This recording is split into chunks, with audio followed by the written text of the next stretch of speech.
approval of the National Assembly. No. It's an entity given that mandate to do so. There is no approval. And by the way, the National Assembly is also captured. Yeah, it's not a house that now represents the people of Kenya anymore. It's a captured house. Including MPs who are allied to you, you say are captured?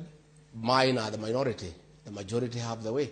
When did this Damascus moment for you appear? When you now noticed that the person you described as your brother is running the country down? 1 year down the line after you were impeached. 1 year down the line after we came to office. 1 year we had problems. But you never said anything. I said it that year. I said it internally. You only talked about this after you. I said it internally, but when I was still in office, I said not. Why didn't you resign? Why should I? I was not elected by William Ruto. I heard him saying that he gave me an opportunity. He didn't give me an opportunity. I was given an opportunity to lead by the people of Kenya. The person he has given an opportunity is Kindiki. I was elected by the people of Kenya, not William Ruto. When you were friends, in fact, I'm quoting you again, you had said that President William Ruto, you were not to be known if it wasn't for President William Ruto. In fact, at the time, you were having a camaraderie with him, saying that he's been holding the hands of other leaders, including yourself. Why has that changed now? That was then.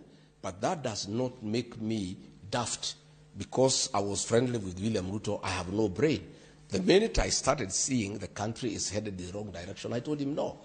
When I was in office, my friend, if you remember, I called a press conference in Mombasa on 26th of June about abductions and extrajudicial killing and told him off. I said, Mr. President, don't call our kids criminals. These are our sons and daughters. I stood with the Gen Zs when I was in office. At that point, there was already a conversation about your impeachment. But don't say, no, that was June. Impeachment came in October.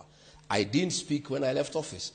When he sabotaged the war on drugs, on the fight against drugs and alcohol abuse, in Nyandarua, I told him on his face, why is your CS Interior and PS Interior sabotaging the war on alcohol? I heard him saying that I was taking money from cartel. They said you are extortion. Yeah, he can say whatever he wants to say. If that was true, it should have been one of the charges of the impeachment. It wasn't. That is an afterthought. After I have really put him to task and have created a huge one-term movement in the country that is sending him home. The reality of one term has just sunk to him.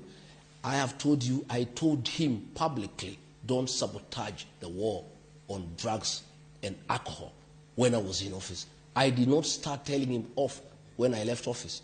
And one of the reasons why he had to get rid of me is because I was opposing him from within the cabinet. When he brought the finance bill, 2024, I was the only one voice in the cabinet to say, no, this is not acceptable to the people of Kenya, and the people of Kenya will have a problem with it, and we shall have an egg on our face. And it came to pass. I went back to the cabinet, I said, Mr. President, I told you, after the agencies forced him to back down, I said, I told you, you did not want to listen to me. I told you this thing cannot be accepted by the people of Kenya. So this argument that I only spoke after I left office is a fallacy. It's not true. I spoke from inside, and that is what precipitated my removal, because I was bringing oversight and sense, and starting with the people of Kenya from within government. And by the way, that is what the framers of the 2010 Constitution wanted. They wanted a deputy president who is elected and who can check a rogue president from within government. That was the intention of the framers of the 2010 Constitution. They did not expect a robot, an appointed deputy president like the one we have, who cannot say no to the president because he's his appointee. The framers of the 2010 Constitution wanted to bring oversight within the executive so that you have a president and a deputy who are both elected. And since not both of them can go wrong at the same time, if one of them goes wrong, the other one can check him. Hiyo ilikuwa kazi ya bunge. Tuko na makamati mbalimbali za bunge kuangalia jinsi executive inavyotenda kazi yake, mheshimiwa.